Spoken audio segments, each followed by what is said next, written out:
चलिए दोस्तों आगे बढ़ते हैं। 4 चैप्टर हम कर चुके हैं। आपको पता है मैथ्स पेडागोजी के कोर्स में गणित की प्रकृति हम पढ़ चुके हैं, गणित का पाठ्यक्रम में स्थान, गणित की भाषा, सामुदायिक गणित, 4 चैप्टर को हम पढ़ चुके हैं। अगर आपने कोई सा भी चैप्टर इससे पहले का नहीं देखा है तो इसकी प्लेलिस्ट आपको चैनल पर मिल जाएगी या फिर वीडियो के एंड में स्क्रीन पर आपको वीडियो के बाकी वीडियोस के लिंक मिल जाएंगे। आज हम पढ़ने वाले हैं गणित में मूल्यांकन। ये 5वां लेक्चर है गणित का।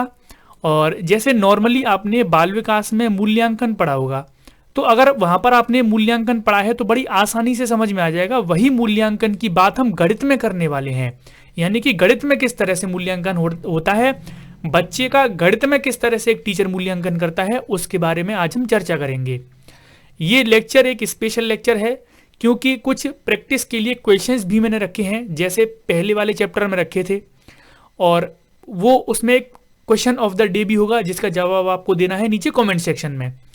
अब पहले वाले प्रश्न की ओर चलते हैं, जो इससे पहले वाले चैप्टर में यानी कि सामुदायिक गणित में मैंने आपसे पूछा था। प्रश्न आपका ये था कि गणितीय पदों को परिभाषित करने का सामुदायिक उद्देश्य क्या होता है। जो गणितीय पद हैं हम उनको परिभाषित कर रहे हैं, तो सामुदायिक उद्देश्य उनका क्या है। तो आप में से जितने भी स्टूडेंट ने आंसर किया है सबका आंसर सही है। आंसर नंबर सी होगा इसका, है ना। व्यवहारगत उद्देश्य है। जैसे जो गणित पेडागोजी हम पढ़ रहे हैं, सामुदायिक गणित पढ़ रहे हैं, वो व्यवहार के लिए होता है ना। व्यवहार में भी गणित आपके होना चाहिए, तो उसका सामाजिक उद्देश्य क्या है, व्यवहारगत है। चलिए 5 वाले का आंसर ऑप्शन नंबर सी हो गया। अब आज हम गणित में मूल्यांकन को पढ़ने वाले हैं। वीडियो को शुरू से लेकर एंड तक देखिएगा और वीडियो का जो कंटेंट है बड़े ध्यान से सुनिएगा, उसके बाद ही आप जो प्रश्न मैं पूछूंगा उसको कर पाएंगे। तो चलिए शुरुआत करते हैं, मैथ्स पेडागोजी पढ़ते हैं। सबसे पहले गणित में मूल्यांकन को पढ़ने से पहले मूल्यांकन के बारे में थोड़ा सा चर्चा कर लेते हैं कि मूल्यांकन है क्या। अब देखिए, एक टीचर बच्चे का मूल्यांकन करता है और मूल्यांकन की प्रक्रिया भी वही है। हम जैसे मूल्यांकन की बात करें तो मूल्यांकन होता है किसी भी इंसान का मूल्यांकन कर सकते हैं, लेकिन हम इसमें अपने सिलेबस में शिक्षण में बात कर रहे हैं। तो वहां पर क्या है, एक टीचर अपने छात्र का शैक्षिक उपलब्धि का मूल्यांकन करता है कि उसने जो शैक्षिक उपलब्धि है वो कहाँ तक प्राप्त करी, शिक्षा के जो उद्देश्य हैं उनकी प्राप्ति हो रही है या फिर नहीं हो रही है, उसको जो सिखाया जा रहा है वो बच्चा सीख रहा है या फिर नहीं सीख रहा है।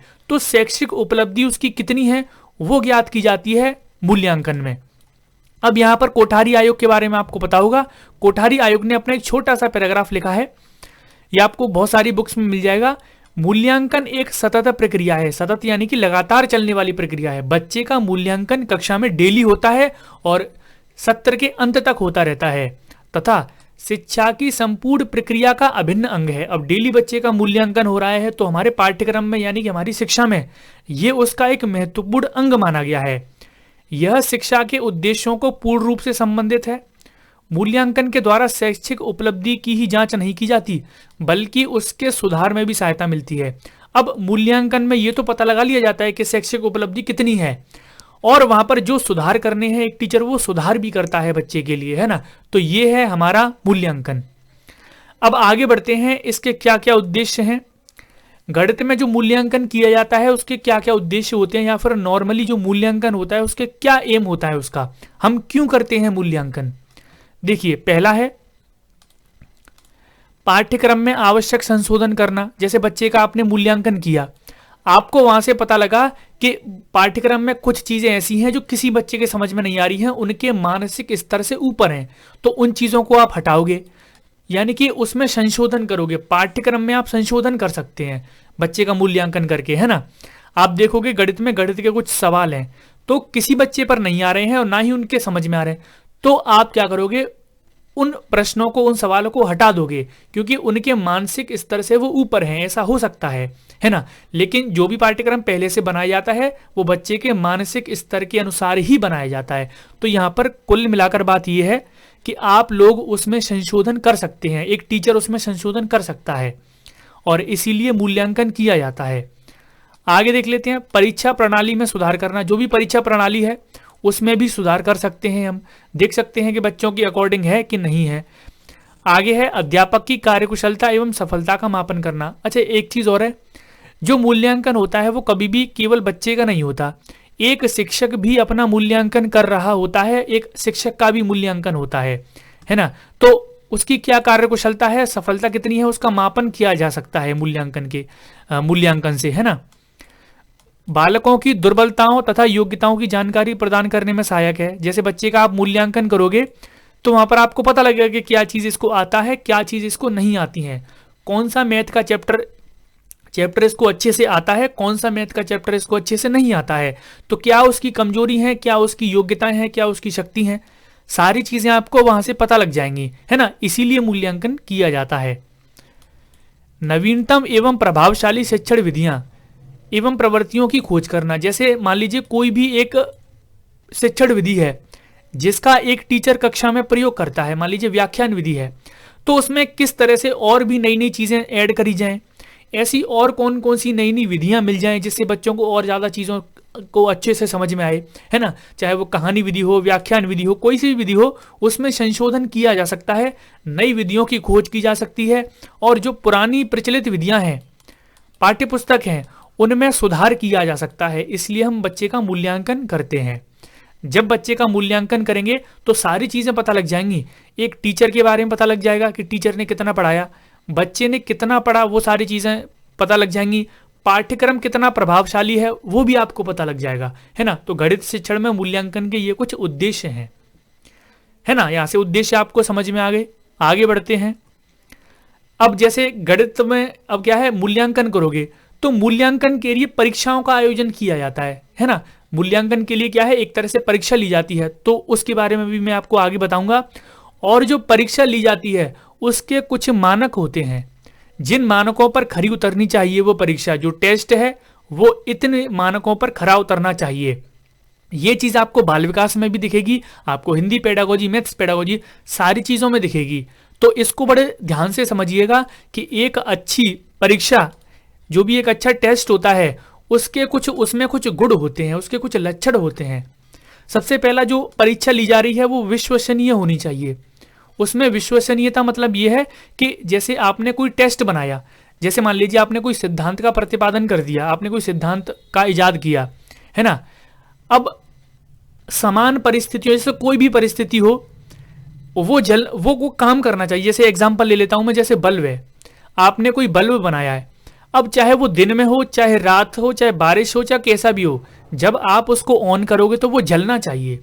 ऐसे ही है एक परीक्षा, ऐसी होनी चाहिए, विश्वसनीय होनी चाहिए, यानी कि समान जो उसका रिजल्ट है समान परिस्थितियों में समान बना रहे। ऐसा नहीं है कि आपने कोई टेस्ट बनाया और आपने एक टेस्ट बनाया है, आपने एक बच्चे को टेस्ट करवाया, उसके 0 मार्क्स आ रहे हैं, फिर दोबारा से उसी पे करवाया, उसके फुल मार्क्स आ रहे हैं। ऐसा नहीं होना चाहिए।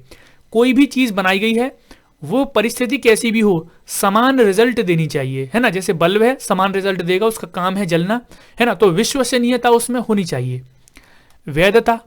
वैधता की बात करें कि जिस चीज के लिए, जिस परीक्षण के लिए वो चीज बनाई गई है, उस पर वो खरी उतरनी चाहिए।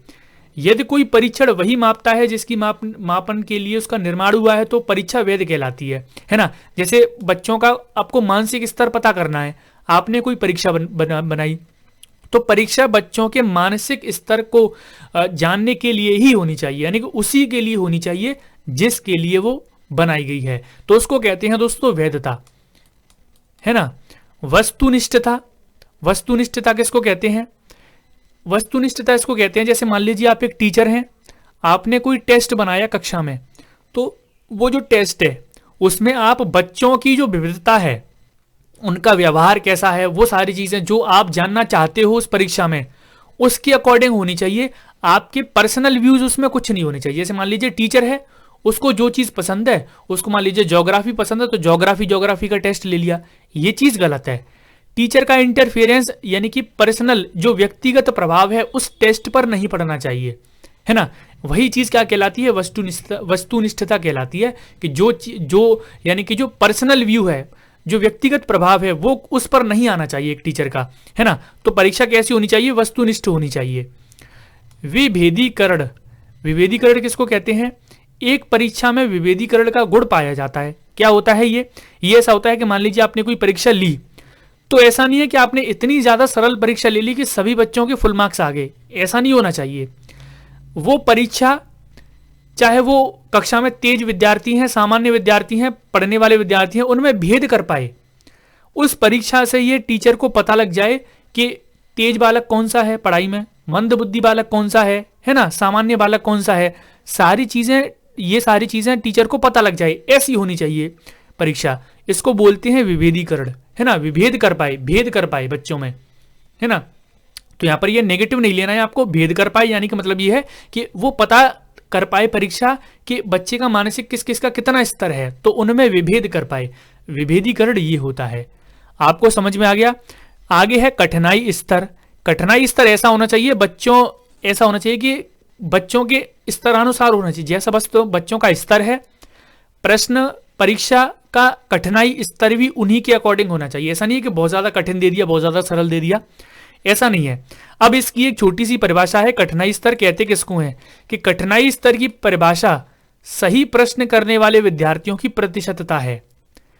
अब जितने भी स्टूडेंट सही वो प्रश्न करेंगे उनका परसेंटेज कितना है, वो सारी चीजें दिखाता है कि कठिनाई स्तर इस परीक्षा का ये था।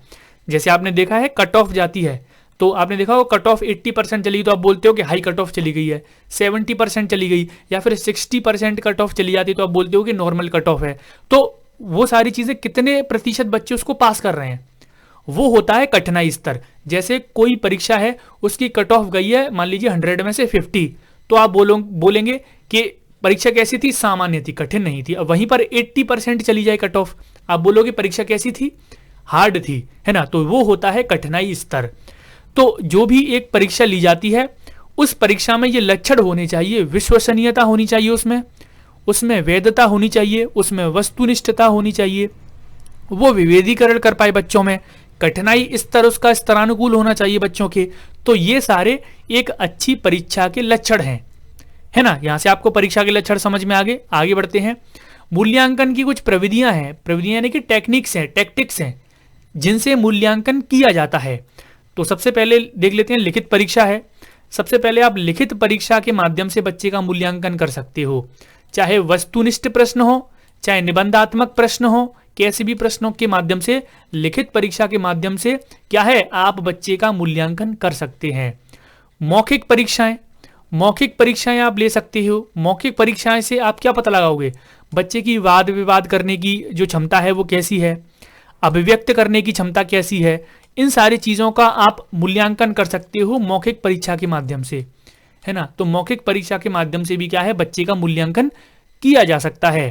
प्रयोगात्मक परीक्षाएं जो भी प्रैक्टिकल वगैरह हैं वो होते हैं, तो बेसिकली मैथ्स में बीजगणित, ज्यामिति में ये सारे प्रैक्टिकल होते हैं। तो वहां पर जो प्रैक्टिकल किए जा रहे हैं वो उनके माध्यम से भी आप बच्चे का मूल्यांकन कर सकते हो। बच्चे से आकृतियों के बारे में पूछ सकते हो, बच्चों से जो शेप वगैरह है 2D है 3D है कैसी है, वो सारी चीजें आप पूछ सकते हो, है ना। तो प्रैक्टिकल यानी कि प्रयोगात्मक परीक्षाओं के माध्यम से भी बच्चे का मूल्यांकन किया जा सकता है। आप निरीक्षण कर सकते हो बच्चे का निरीक्षण करें आप, क्या वो सीख रहा है क्या नहीं सीख रहा है, तो अपने आप बच्चे का आप मूल्यांकन ही कर रहे हो, है ना। और आप चेकलिस्ट बना सकते हो, कोई भी एक टॉपिक पर चेकलिस्ट बना दीजिए, उसमें बच्चे को क्या है टिक करने हैं, ये सही है ये गलत है ना। और ये चेकलिस्ट के माध्यम से बच्चे खुद का सेल्फ इवेल्युएशन भी कर सकते हैं, स्वतः अपना स्वयं का मूल्यांकन भी कर सकते हैं इस चेकलिस्ट के माध्यम से। तो ये भी एक कारण है मूल्यांकन करने का, है ना, ये भी एक तरीका है। अभिलेख बोलते हैं रिकॉर्ड्स को। तो आप बच्चे के जो रिकॉर्ड्स रखते हो कि बच्चा कितना सीख रहा है, उसकी क्या रुचि है, क्या अभिरुचि है ना, क्या चीज़ उसको पसंद है, क्या चीज़ उसको पसंद नहीं है, तो रिकॉर्ड्स के माध्यम से भी क्या है आप बच्चे का मूल्यांकन कर सकते हो। जैसे मान लीजिए आपने डीएलएड या फिर बीटीसी करी है, मैं आपका रिकॉर्ड चेक कर लूं, है ना, कि कैसा परफॉर्मेंस था, तो आपका मूल्यांकन में वहां पर आपकी मार्कशीट वगैरह को देखकर कर सकता हूं कि नहीं कर सकता हूं। तो इसी माध्यम से अभिलेखों के रिकॉर्ड्स के माध्यम से भी बच्चे का मूल्यांकन किया जा सकता है। तो ये कुछ टेक्निक्स हैं जिनके माध्यम से बच्चे का मूल्यांकन किया जा सकता है। सिंपल से हैं, आपको याद हो जाएगा। आगे बढ़ते हैं, चलिए अब प्रश्न पढ़ लेते हैं कि गणित में मूल्यांकन आपने पढ़ लिया कि क्या होता है मूल्यांकन, है ना। और मूल्यांकन में एक और होता है कि सतत मूल्यांकन, व्यापक मूल्यांकन, ये सारी चीज़ें मैं आपको थोड़ा सा और डीप में बाल विकास में पढ़ाऊंगा। और इसके अलावा आप प्लेलिस्ट में जाएंगे तो CDP फॉर सीटेट करके एक प्लेलिस्ट है, उसको देखिए। लगभग 24-25 लेक्चर हैं उसमें, पूरा बाल विकास और पेडागोजी मैंने उसमें पढ़ा रखी है। अगर आपकी CDP की बाल विकास की तैयारी नहीं है तो उसको बड़े ध्यान से आप देख सकते हैं, है ना। तो चलिए आज के प्रश्न देख लेते हैं इस चैप्टर से। एक अच्छी परीक्षा का लक्षण नहीं है, तो कौन सा लक्षण एक अच्छी परीक्षा में नहीं होता है? आसान स्तर, विश्वसनीयता, वैधता या फिर व्यापकता।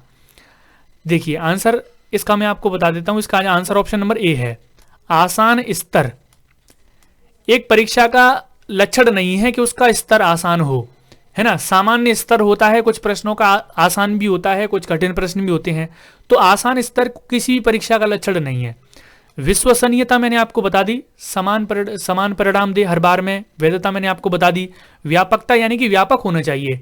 ऐसा नहीं है कि आपने कोई ऐसा टेस्ट लिया तो बच्चे के मानसिक आपने जानकारी चाहिए तो वहां पर आपको बहुत सारी उसके बौद्धिक, उसके संवेगों का भी पता लग जाए, तो व्यापक होना चाहिए। कोई भी टेस्ट कैसा होना चाहिए? थोड़ा सा व्यापक होना चाहिए, कुछ दूसरे टॉपिक्स को भी कवर कर दे, है ना। देखिए तो यहां पर आंसर हो जाएगा पहले वाले का ऑप्शन नंबर ए। आगे देखते हैं। एक डेफिनेशन है दोस्तों, इंपॉर्टेंट है, इसको याद कर लेना। मूल्यांकन एक ऐसी प्रक्रिया है जिससे सही ढंग से किसी वस्तु का मापन किया जा सकता है। यानी कि मूल्यांकन एक ऐसी प्रक्रिया है, सही ढंग से किसी वस्तु का मापन हम कर सकते हैं। ये जो डेफिनेशन है वो किसकी है? गुड्स की है, डांडेकर की है, स्किनर की है या फिर जीन पियाजे की है? बताइए नीचे कमेंट्स करके आंसर। मूल्यांकन एक ऐसी प्रक्रिया है जिसे सही ढंग से वस्तु का मापन किया जा सकता है। चलिए आंसर मैं आपको बता देता हूं। इसका जो सही जवाब है ऑप्शन नंबर ए है, गुड्स। ये गुड्स की डेफिनेशन है, आप याद कर लीजिए, है ना, इंपॉर्टेंट है, गुड्स की डेफिनेशन है ये। चलिए आगे बढ़ते हैं।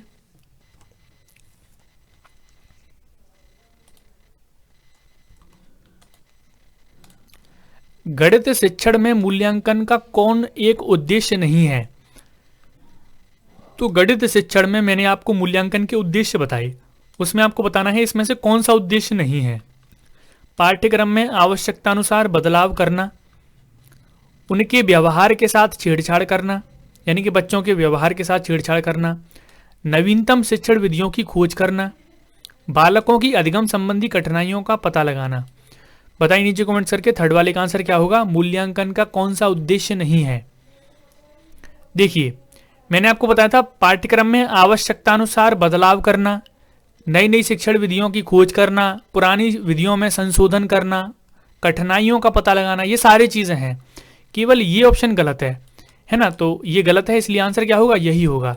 उनके व्यवहार के साथ, यानी कि बच्चों के व्यवहार के साथ छेड़छाड़ करना, इसका कोई संबंध नहीं है और ऐसा कोई उद्देश्य नहीं होता है मूल्यांकन का, है ना। थर्ड वाले का आंसर ऑप्शन नंबर बी होगा। गणित शिक्षण में मूल्यांकन निम्न में से किस उद्देश्य की पूर्ति करता है? जो गणित शिक्षण है उसमें मूल्यांकन किस उद्देश्य की पूर्ति करता है?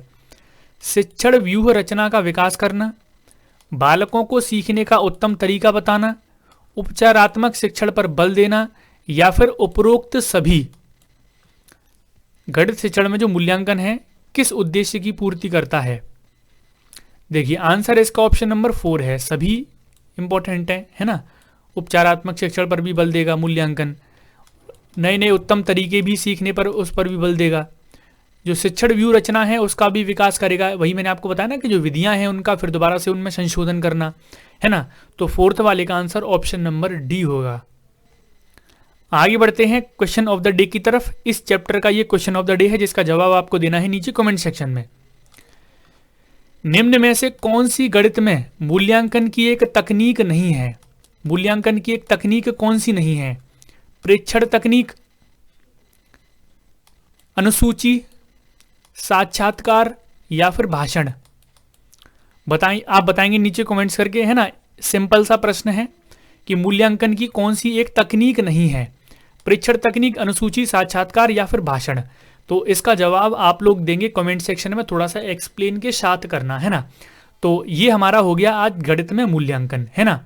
और अगर आपको ये पसंद आता है ना तो वीडियो को साथ के साथ आपको लाइक करना है और शेयर जरूर करना है ना। ये कोर्स अगर आपको अच्छा लगता है तो शेयर करना है। इसके अलावा बाल विकास का कोर्स भी मैंने करवा रखा है। क्लास 3rd, 4th, 5th की NCERT की EVS की पूरी समरी करवा रखी है। आप लोग प्लेलिस्ट में जाएंगे तो बहुत सारी चीज़ें आपको वहाँ पर देखने को मिल जाएंगी। आज के लिए इतना ही करते हैं दोस्तों, मिलते हैं आपसे नेक्स्ट चैप्टर में। आज के लिए इतना ही, धन्यवाद।